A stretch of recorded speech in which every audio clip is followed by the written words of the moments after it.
Pemirsa, polisi menggerebek 2 rumah kontrakan sebagai gudang penyimpanan minuman keras di Kabupaten Ciamis, Jawa Barat. Ribuan botol miras berbagai merek rencananya akan diedarkan pada liburan Natal dan malam pergantian tahun berhasil disita.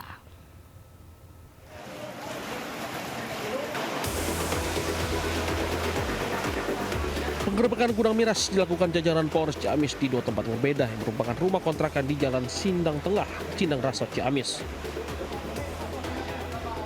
Selain menemukan ratusan dus berisi ribuan botol minuman keras berbagai jenis dan merek, polisi juga mengamankan pemilik miras warga Dusun Kretek, Kabupaten Ciamis.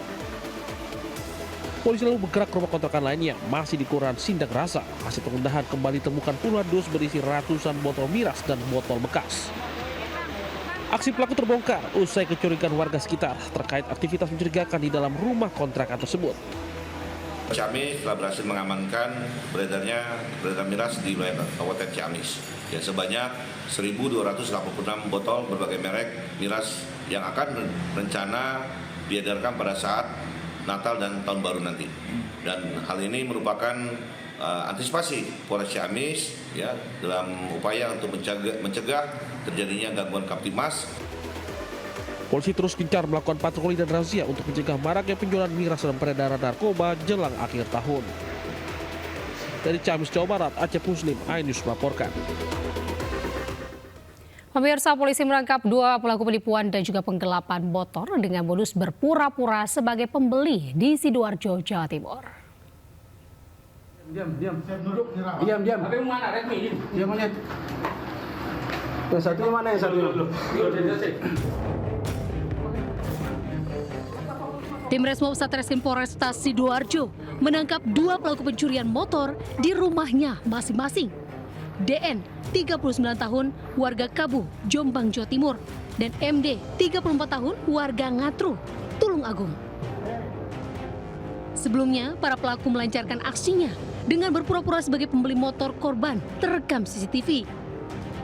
Dalam rekaman video, salah satu pelaku melarikan motor dengan kecepatan tinggi. Korban semula tak menyangka akan ditipu, menyerahkan kunci motor pada pelaku dengan alasan ingin mencoba mesin dan laju kendaraannya. Dari pemeriksaan polisi, para pelaku sudah kerap beraksi. Kendaraan melalui marketplace, pura-pura untuk mengecek kendaraan, mengecek dokumen kendaraan. Nah, selanjutnya pelaku ini meminta kepada korban untuk mencoba. Hasil pemeriksaan diketahui bahwa yang bersangkutan ini sudah melakukan 5 kali. Kini, kedua pelaku diamankan di sel tahanan Polresta Sidoarjo. Sementara, polisi melakukan pengejaran kepada penadah kendaraan hasil penipuan dan penggelapan. Dari Sidoarjo, Jawa Timur, Pramono Putra melaporkan. Pemirsa, berpura-pura mencari rumah kontrakan, pasangan suami istri kompak curi 2 motor, 2 handphone, dan uang tunai milik pemilik rumah di Asahan, Sumatera Utara. Pemirsa, maksud kami, pada Senin kemarin agar tidak dicurigai, pelaku ini berpura-pura baik dengan korban.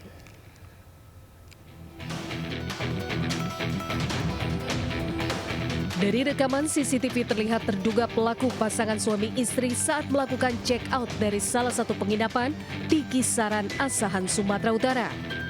Kedua pelaku turut membawa motor yang berhasil dibawa kabur. Bahkan uang serta 2 telepon genggam milik pemilik kontrakan turut digasa. Pelaku yang tinggal beberapa hari di lokasi awalnya berpura-pura baik dengan pemilik kontrakan. Bahkan pelaku sempat meminta tolong untuk dipinjamkan sepeda motor yang nantinya dicuri kedua pelaku. Pemilik kontrakan juga tak mengira jika kedua orang tersebut merupakan pelaku kriminal. Pembayaran rumah sewanya. Begitu datang dia bawa sarapan, belanja apa kemarilah. Dah, kami pergi ke rumah kawan, mau nengok apalah, ada yang mau ditengok rumah itu. Atas kejadian tersebut, korban telah melaporkan ke Mapolres Asahan berharap pelaku segera ditangkap. Dari Asahan, Sumatera Utara, Ulil Amri, iNews melaporkan. Kurang berhati-hati saat berkendara, pemotor terserempet dan terlindas truk LPG di Kabupaten Banyumas, Jawa Tengah terekam CCTV. Akibatnya seorang siswa yang dibonceng tewas, sementara pengendara motor alami luka berat.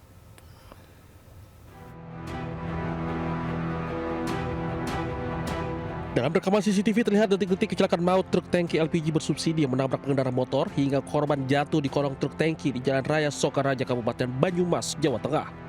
Sebelumnya truk tangki LPG bersubsidi melaju dari arah timur ke barat.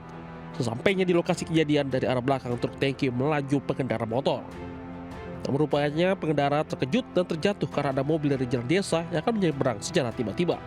Pengendara motor pun menyenggol ban belakang truk tangki hingga pembonceng motor jatuh ke kolong truk tangki. Keluarga korban yang datang ke lokasi kejadian menangis histeris melihat kondisi korban. Kita tabrak terus belakang LPG. Pakai kendaraan apa? Motor. Korbannya pakai motor. Berapa orang, Mbak? Boncengan. Itu kan jalannya kan lagi nyalip. Iya. Nyalip itu nyenggol bumper Iya. LPG gitu. Senggol. Akibat kecelakaan ini, pembonceng motor bernama Latifah, kelas 11 SMA Negeri 1 Sokaraja, warga desa Karangduren Sokaraja, meninggal dunia. Sementara pengemudi motor alami luka dan menjalani perawatan. Kasus kecelakaan maut tersebut ditangani petugas Satlantas Polresta Banyumas. Dari Banyumas, Jawa Tengah, Saladin Ayubi, iNews melaporkan. Pemirsa, warga korban bencana banjir bandang dan longsor di Aceh Gayo, Aceh kini sudah bisa memulai aktivitas menggunakan jembatan yang terbuat dari batang pohon.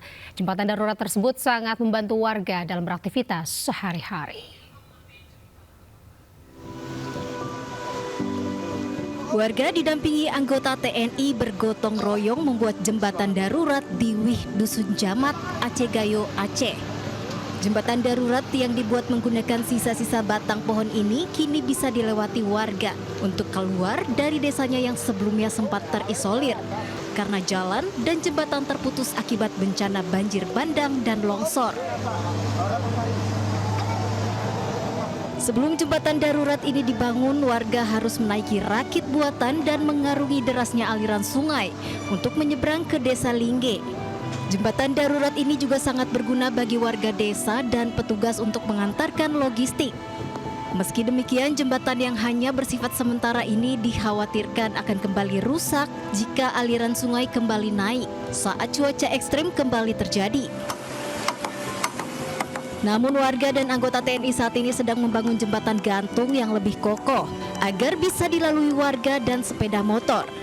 Rencananya jembatan gantung ini akan segera rampung dan bisa digunakan sepenuhnya sambil menunggu pemerintah membuat jembatan permanen. Pemirsa, warga Kecamatan Bintang, Aceh Tengah harus membuka jalur secara mandiri untuk menjemput bantuan. Dengan menggunakan sepeda motor modifikasi, warga bahu-membahu membuka akses jalan yang terputus.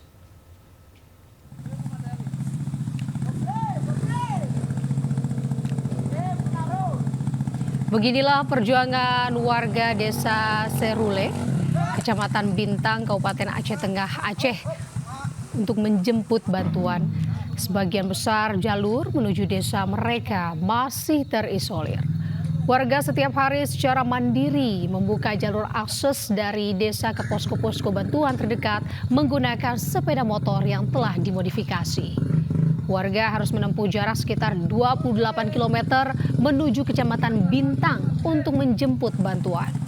Hampir sebulan setelah bencana banjir bandang dan longsor menerjang, jalur menuju 3 desa di Kecamatan Bintang, yakni Desa Konyel, Atu Payung, dan Serule masih terisolir timbunan tanah.